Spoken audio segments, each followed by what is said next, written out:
Sailplane Contest. I remember when I traveled over to Lewistown to the Mifflin County Airport to watch the sailplane contest. There were about 30 sailplanes involved, and they were pulled into the air by 3 tow planes. They assembled in the air, circling over a fixed starting point until all the gliders were up in the air. Their radios announced the start of the race, and they flew to 5 towns in succession before returning to the airport. The competition lasted over 3 hours, and the sailplanes traveled about 80 miles per hour. Whistle cue. I remember when steam whistle signaling was used by railroads before radio communications were invented. When a train was approaching a street crossing, the locomotive engineer was required to blow his whistle to alert the public. He didn't just make noise with his whistle, but was actually sending a Morse code signal for the letter Q, dash, dash, dot, dash. The next time you hear a train whistle blowing, listen for the long, long, short, long blasts.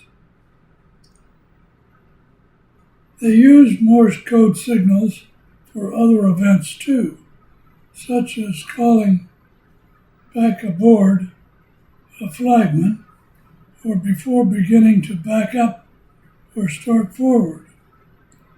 Railroad cars are designed with air brakes that are normally set or on. To move the train, the engineer has to open a valve to put air pressure into the lines connecting all the cars. Then the brakes are released so the train can move.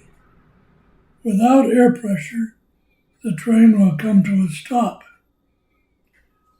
On freight trains, the conductor always rode in the caboose. Cabooses had signaling capability, but only when air pressure was applied to the entire train to release the brakes. The conductor could use air pressure for his whistle to call in a flagman or a brakeman and for other purposes. Remember, long, long, short, long, listen for it. Pinafore. I remember when I had a role in an operetta called HMS Pinafore while I was in the 9th grade. My part was Ralph Rackstraw, a sailor who won the heart of Josephine, the beautiful young lady. I wish I could remember the girl who played that part.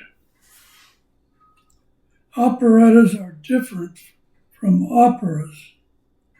Operettas have some talking as well as singing, whereas operas are completely singing.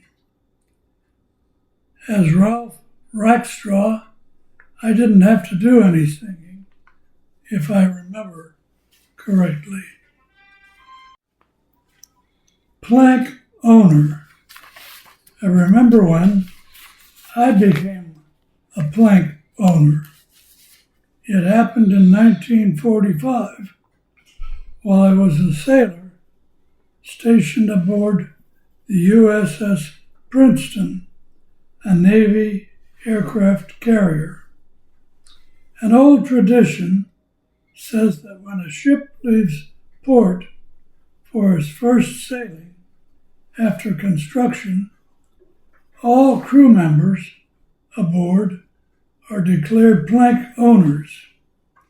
It is a rare distinction to become a plank owner. I believe I am the last surviving USS Princeton plank owner.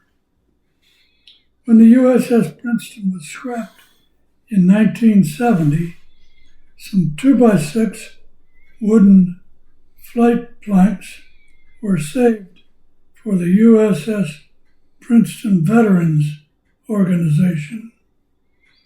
Some of the planks were then cut into 2-inch pieces, and I am glad that I have one of those pieces. Boomity Boom. I remember when my cousin Edward Bowers joined the junior high school marching band to play the bass drum. He was too older. I'm going to start over. Okay. Boomity Boom. I remember when my cousin Edward Bowers joined the junior high school marching band to play the bass drum. He was 2 years older than me and lived about 2 blocks beyond our house from the school. He loved to practice playing his bass horn.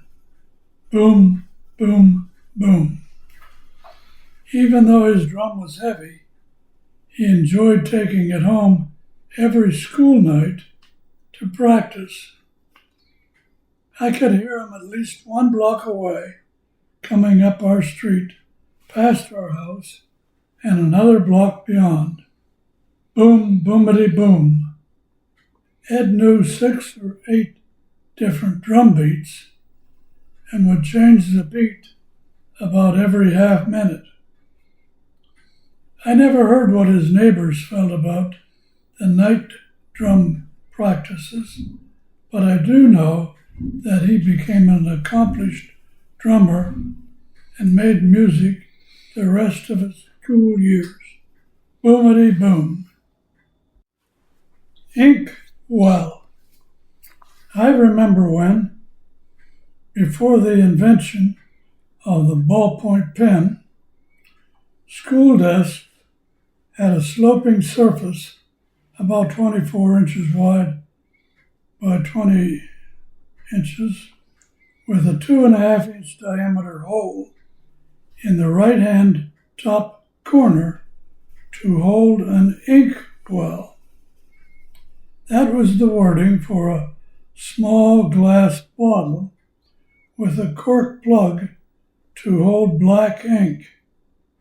There was also a compartment underneath to hold textbooks and a tablet. There was a 16-inch groove near the top to hold an ink pen. The pen was shaped like a pencil, except for the writing end at the bottom. It had 2 pieces of steel butted together to hold the ink. The tips of the steel pieces were bent upward so the points would not dig into the paper. To write, the pen was dipped into the inkwell to accumulate some ink on the metal tips. The pen was used to write 4 or 5 words, but then had to be re-dipped into the inkwell for more ink. The ballpoint pen was an immediate success. Do you remember any CHS Class of 1943 members? This photo is from my high school 25th class reunion from 55 years ago. Neither Evelyn nor I attended, possibly because I was working out of town. I like this picture because there were so many of our classmates attending, probably about 35%. I can still name almost all of them without looking at the list. It's good to see that they are not sitting together in the cliques or groups that were active in school years.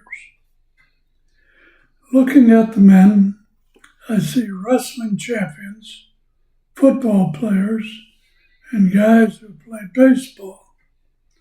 Looking at the women, what I see is many beautiful ladies. Sod river ice.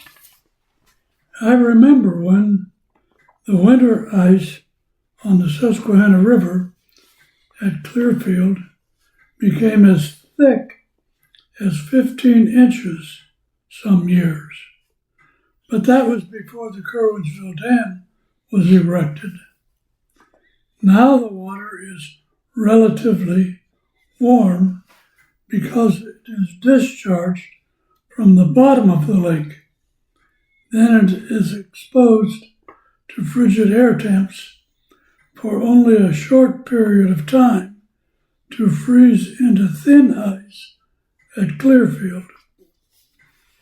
Before home refrigerators were invented, households used ice boxes to keep food from spoiling. An ice box had a similar size and shape as our refrigerators.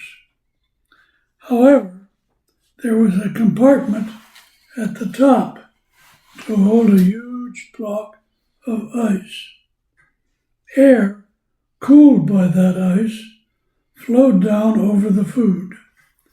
There was a loose drip pan which was placed on the floor under the icebox to catch the water as the ice melted. Ice needed to be loaded again every 3 to 7 days. Don't forget to empty the drip pan. In late February, before the mountain snow melted, causing the river to rise and the ice to flow out, the river ice was harvested. It was sawed into large blocks and hauled ashore, where it was stored in an insulated building. The blocks needed to be separated to keep them from sticking together. Sawdust was placed between layers and between adjacent blocks to keep them apart. The sawdust could be used again the following year. When indoor plumbing came about, sewer lines carried the sewage downhill to the river, where fish could no longer live because of the pollution. It also contaminated the ice that was being sawed into blocks for home usage. John Woods and his brother started Keystone Ice Cream Company on Bridge Street to manufacture pure ice. They had a pool of saline solution, which is salt water, that they refrigerated down in temperature to about 26 degrees. Then they partly submerged tubs of pure water into the saline, making 100-pound blocks of ice. That's when sawing river ice stopped. Okay. A CV-37 plaque holder. I remember when my high school graduation was in June of 1943, about a year and a half after World War II began. The draft boards were already established and were taking into service all the boys as soon as they graduated high school. I didn't want them to turn me over to the Army and have the Army give me a gun and send me off to France where the Nazis could shoot me. So I qualified for a naval officers training program and was sent to college at Georgia Tech to become a naval officer. I had completed 6 of 8 college terms when World War II ended. I didn't want to become a Navy officer. I wanted to go home to civilian life. After being in the Navy for 2 years, I went to Great Lakes Training Station for boot camp to learn how to salute and shine my shoes. From there, I was assigned to a desk job because I could use a typewriter aboard the USS Princeton while it was still being built in the Philadelphia shipyard.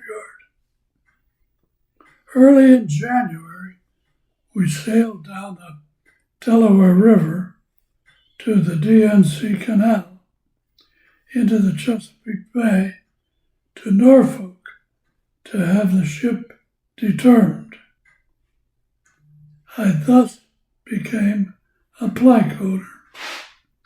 From there, we sailed into the Atlantic to take aboard all of our aircraft. The weather was terrible, and so it took about 10 days to get all the aircraft on board.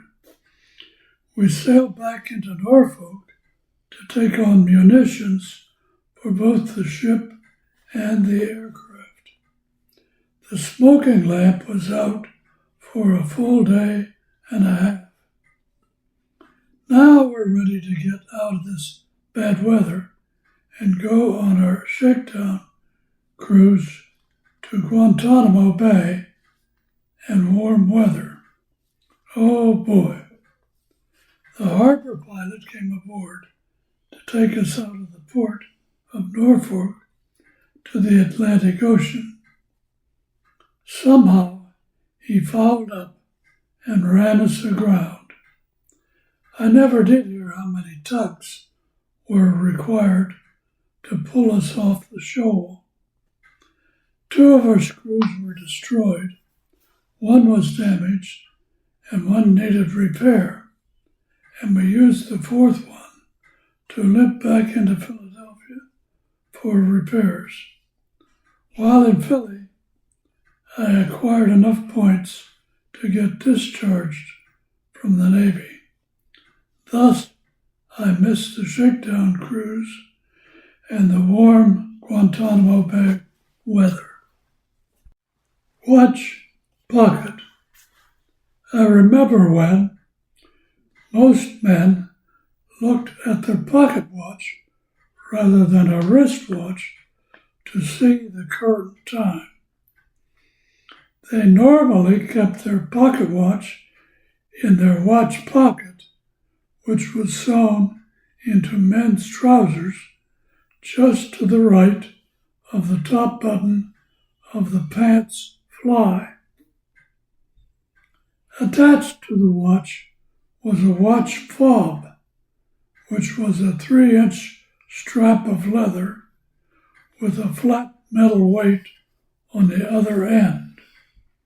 The watch fit into the pocket, and the fob hung outside for an easy grasp to pull out the pocket watch from the watch pocket.